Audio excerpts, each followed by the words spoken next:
എനിക്ക് എൻ്റെ ഐഡൻറ്റിറ്റി വെളിപ്പെടുത്തുന്ന വേഷത്തിലൂടെയാണെന്ന് ഞാൻ വിചാരിക്കുന്നു. അത് ആളുകൾ ഫാഷൻ ഔട്ട്ഫിറ്റ് ഇഷ്ടമാണ്. സോ ഞാൻ നോക്കിയിട്ടുള്ള മെൻസ് ഫാഷനിലൊന്നും അധികം ഫാഷനബിളായിട്ടുള്ള ഡ്രസ്സ് കണ്ടിട്ടില്ല. So I just prefer girls. So അത് ഞാൻ വന്നിട്ട് ലേഡീസ് വെയർ ഇട്ടത് കൊണ്ട് ഞാനൊരു ഗേൾ ആകണമെന്നില്ല. വേഷത്തിന് ആൺ പെൺ വ്യത്യാസം ഇല്ല, ഒരിക്കലും ഇല്ല. ആ ക്വസ്റ്റ്യൻ തന്നെ ആണുങ്ങൾക്ക് എന്ത് വേഷമാണ് തന്നിരിക്കുന്നത്?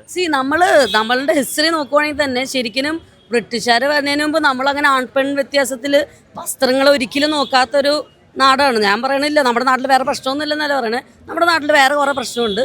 ആ പ്രശ്നത്തിനെ മാത്രമല്ല ഇപ്പോൾ നമുക്ക് അഡ്രസ്സ് ചെയ്യേണ്ടി വരുന്നത്. നമ്മൾ ബ്രിട്ടീഷുകാർ കൊണ്ടുവന്ന സാധനം കൂടി ഇപ്പോൾ അഡ്രസ്സ് ചെയ്യേണ്ട ആവശ്യം വരിക. പിന്നെ നമ്മൾ ഈ വ്യത്യസ്തപ്പെട്ട രീതിയിൽ ഡ്രസ്സ് ഇട്ട് വരുമ്പോൾ ഓരോ ആൾക്കാർ നിങ്ങളെപ്പോലെയാണോ അല്ലേ എന്ന് എനിക്കറിയില്ല, ഇങ്ങനെ വീഡിയോ എടുത്തിട്ട് പോവും. എന്നിട്ട് ഇൻസ്റ്റഗ്രാമിൽ കുറേ സ്ഥലത്ത് ഇട്ടിട്ട് നമ്മൾ സൈബർ ബുള്ളിങ്ങിന് കമൻറ്റോളികൾ എന്ന് വേണമെങ്കിൽ പറയാം, അവർ ഇട്ട് കൊടുത്തിട്ട് ഒരു രീതിയിലും റെസ്പോണ്ട് ചെയ്യാതെ നമ്മൾ ഒറ്റയ്ക്ക് കാണേണ്ട അവസ്ഥ വരാറുണ്ട്. അതിൻ്റെ പ്രതിഷേധം കൂടിയാണ് പിന്നെ ഇതേപോലെ തന്നെ ഡ്രസ് ഇട്ടിട്ട് വരുന്നത്. അതെ, നമ്മുടെ കാഴ്ചപ്പാടിൽ നമ്മൾ ജസ്റ്റ് നമ്മുടെ ശരീരം മറയ്ക്കാൻ വേണ്ടിയിട്ട് ഡ്രസ്സ് ഇടുന്നത്, അത് അപ്പുറത്ത് നോക്കുന്ന ഒരാൾക്ക് അത് വേറെ രീതിക്കായിരിക്കും കാണുന്നത്. അതാണ് മെയിൻ ആയിട്ടുള്ള പ്രശ്നവും. പോസിറ്റീവും നെഗറ്റീവും അത് തന്നെയാണ്. നമ്മൾ വളരുന്നോറും തിരിച്ചു പോയിക്കൊണ്ടിരിക്കുന്ന ഒരു അവസ്ഥയാണ്. ഇപ്പം എത്തേണ്ട സ്ഥലം എവിടെയാണ്? ഇപ്പോഴും ഒരു ആവശ്യമില്ലാതെ അൺനെസസറി ബുള്ളിങ് ആണ്. ഈ ബുള്ളിങ്ങിൻ്റെയൊക്കെ ആവശ്യം എന്താണ്? എൻ്റെ പേര് ആഷോ സമം എന്നാണ് ഞങ്ങളുടെ കൂട്ടായ്മയുടെ പേര്. കോഴിക്കോട് പേരാമ്പ്രയാണ് സമം. തുറന്നിടാൻ വാതിലുകളില്ല എന്ന് മനസ്സുകൊണ്ട് വിചാരിച്ചുകൊണ്ട്, വാതിലുകൾ മതിലിനാണല്ലോ വാതിലും ജനലൊക്കെ വെക്കുക. അപ്പം മതിൽ പണിതിട്ട് ജാലകം വെക്കുന്നതിനും വാതിൽ വെക്കുന്നതിനെക്കാട്ടും നല്ലത് മതിൽ തന്നെ പൊളിക്കാനാവുമോ എന്നുള്ള ശ്രമത്തിലാണ്. ഇതിപ്പം വസ്ത്രങ്ങൾ എന്തിനാണ് വസ്ത്രം എന്നുള്ളതും പാർപ്പിടം എന്തിനാണെന്നുള്ളതും അങ്ങനെ ഓരോ കാര്യങ്ങൾ എന്തിനാണെന്നുള്ള രീതിയിലേക്ക് വരുമ്പോൾ ഞങ്ങളുടെ കൺസെപ്റ്റിൽ ഏറ്റവും ലളിതമായിരിക്കണം എന്നുള്ളതാണ് ഞങ്ങൾ കാണുന്നത്.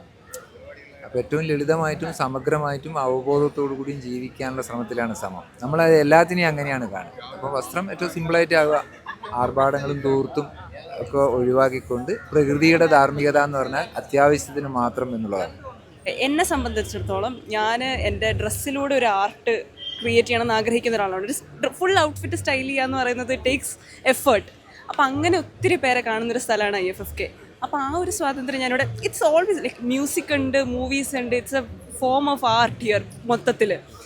പക്ഷേ വർഷങ്ങൾ കഴിഞ്ഞ് വരുമ്പോഴത്തേക്കും ആ സ്വാതന്ത്ര്യത്തിന് കുറവുണ്ടോയെന്ന് തോന്നുന്നു. ഇപ്പം ഞാൻ കഴിഞ്ഞ ഇയർ ഇട്ടതിനേക്കാളും ഈ ഇയർ ഇടുമ്പോഴത്തേക്കും ആൾക്കാർ കുറച്ചും കൂടെ ജഡ്ജ്മെൻ്റലായി നോക്കുന്ന പോലെ എനിക്ക് തോന്നി.